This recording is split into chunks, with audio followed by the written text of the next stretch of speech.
Friends, PG న్యూస్కి స్వాగతం. Kuwait Hawally గవర్నరేట్లో Kuwait పౌరుడు మరణించిన తరువాత జరిగిన ఒక దిగ్భ్రాంతికరమైన సంఘటన తీవ్రమైన నేరపూరిత అనుమానాన్ని లేవనెత్తింది.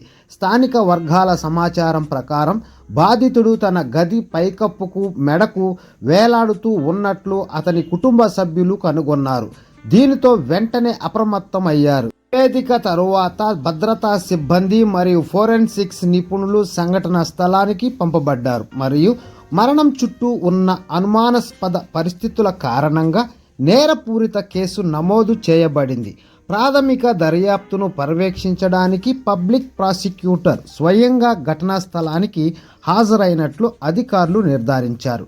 క్షుణ్ణంగా తనిఖీ చేసిన తరువాత బాధితుడి మృతదేహాన్ని తొలగించి మరణానికి ఖచ్చితమైన కారణం మరియు పరిస్థితులను గుర్తించడానికి అధికారులు ప్రయత్నిస్తున్నందున తదుపరి పరీక్ష కోసం ఫోరెన్సిక్స్ మెడిసిన్ విభాగం పంపారు. అయితే దర్యాప్తు అధికారులు అన్ని అవకాశాలను పరిశీలిస్తున్నారని, ఇందులో అక్రమాలు కూడా ఉన్నాయని, ఈ కేసు ఇంకా క్రిమినల్ అధికారులకు పరిశీలనలో ఉందని తెలుస్తోంది. దర్యాప్తు కొనసాగుతున్నందున ఆ ప్రాంత నివాసితుల దిగ్భ్రాంతికి మరియు ఆందోళనకు వ్యక్తం చేస్తున్నారు.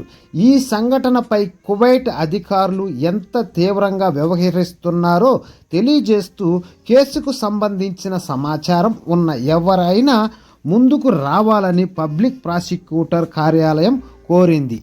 Don't forget to subscribe, like, share. Thanks for watching.